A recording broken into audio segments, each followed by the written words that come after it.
Muito obrigado pelas vossas questões. Vamos agora rapidamente passar em revista o conjunto de tópicos que vocês abordaram.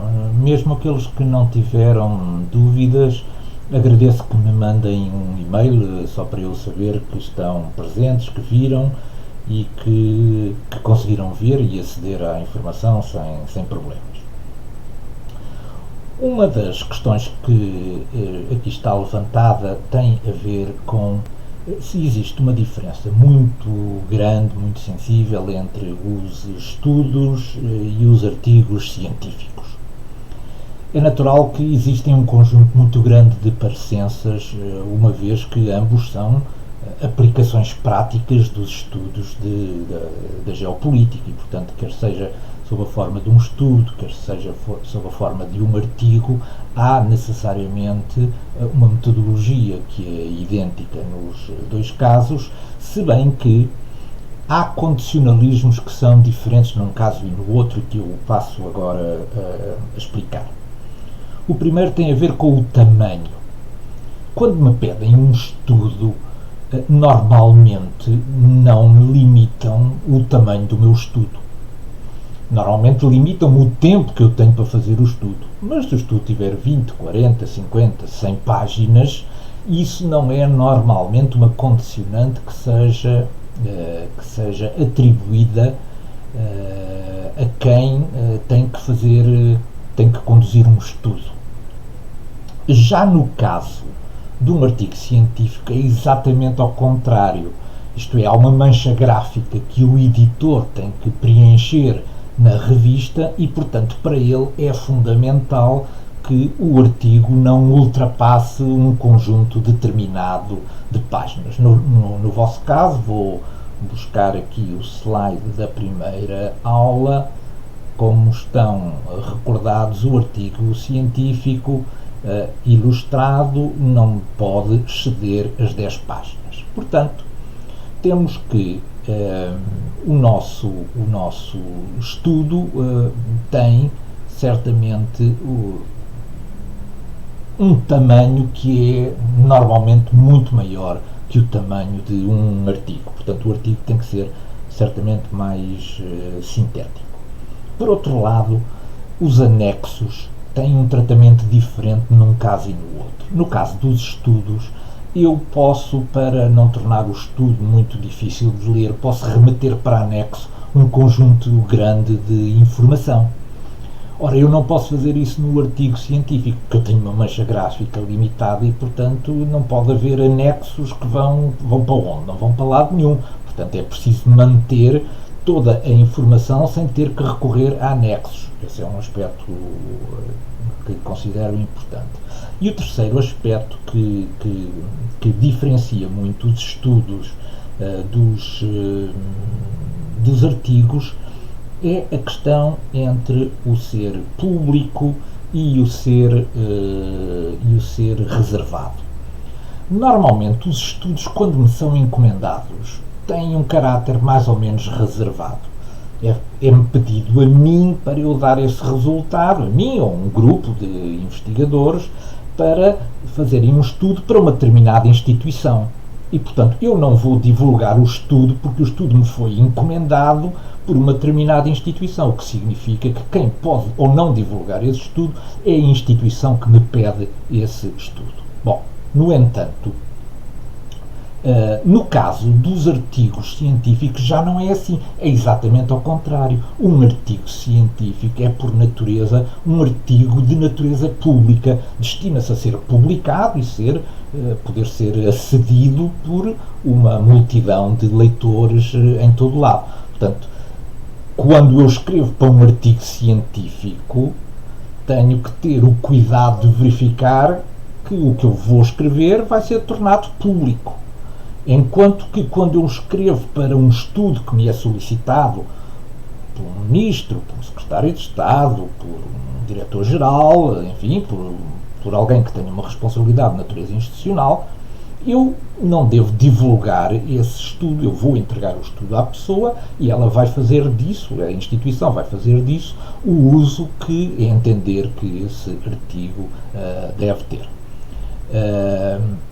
Uma outra questão que se aqui colocou tem a ver com o tema específico, como a geopolítica ou a geoestratégia, se devemos ou não afunilar muito os temas. Por exemplo, a sugestão que aqui aparece é se devemos ter uma abordagem ampla ou, se por contrário, podemos afunilar um tema, por exemplo, para um tema mais específico, como a geopolítica energética. Acontece que o afunilamento que se pode fazer é aquele que é determinado pelo título do tema. Portanto, eu não devo fugir ao tema que me é pedido. Agora, o que acontece é que nem todos os atores, nem todos os fatores em análise merecem o mesmo desenvolvimento.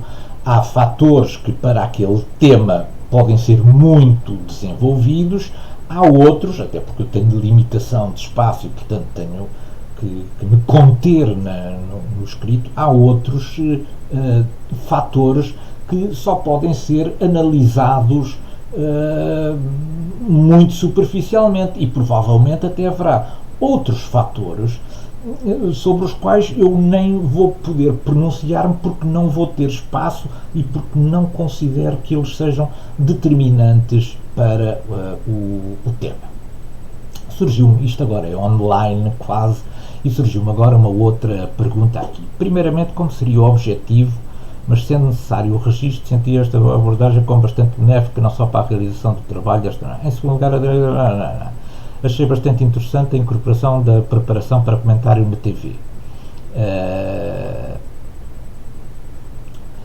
Portanto, não há propriamente aqui questões para responder.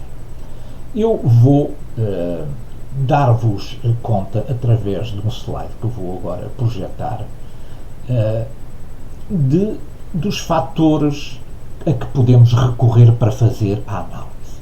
Eu recordo que esta nossa aula de hoje foi antecipada por causa dos calendários escolares e para vos dar mais tempo para poderem fazer o trabalho. No entanto, é importante darem desde já uma vista de olhos numa das aulas que já está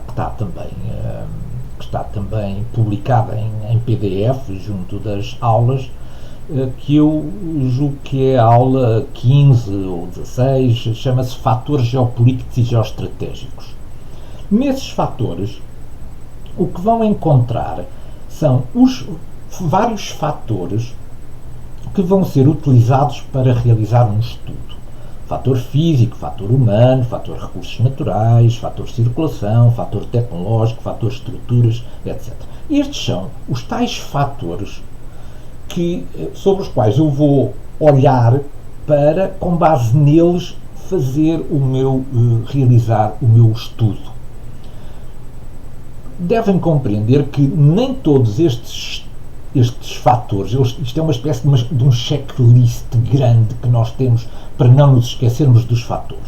Mas num artigo científico nós não vamos poder olhar com o mesmo grau de interesse ou de desenvolvimento sobre todos os fatores, porque esgotam-se as 10 páginas e eu não consegui chegar sequer a metade dos fatores. Portanto, o que eu tenho que fazer aqui é eleger quais são os fatores que são determinantes para eu tratar o tema que me é pedido e desenvolvê-los com maior ênfase, enquanto que os que são menos importantes desenvolvo com menos ênfase e outros que eu considero que, no caso concreto do tema, têm menor importância. Provavelmente até não os vou sequer mencionar ou farei apenas uma pequena referência. Um último aviso sobre a realização do artigo. E estou disponível para continuarmos por e-mail e nas outras aulas a falar sobre isto à medida que vocês vão aprofundando o desenvolvimento do vosso artigo. Eu não estou à espera que num artigo científico os títulos dos capítulos sejam Capítulo 1, o fator físico, capítulo 2, o fator humano, capítulo 3, o fator recursos naturais, etc. Isso estaria eu talvez mais à espera num estudo, mas não num artigo científico.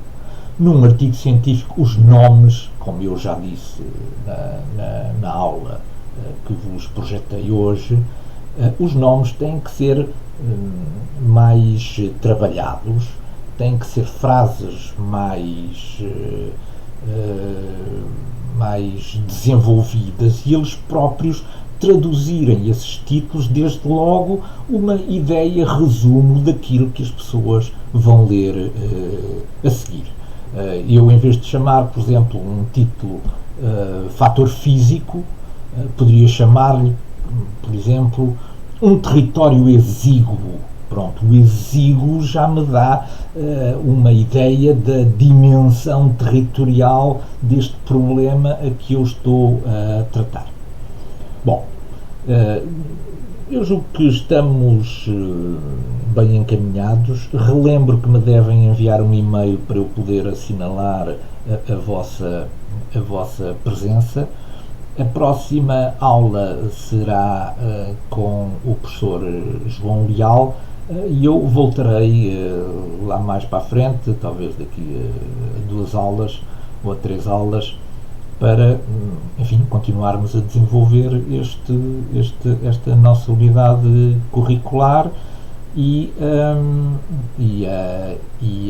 aprimorar e a melhorar, enfim, todos os vossos conhecimentos no sentido de produzirem um belíssimo estudo final com este artigo científico. Desejo a todos uma boa Páscoa, sejam felizes e fiquem em casa. Então, até à próxima.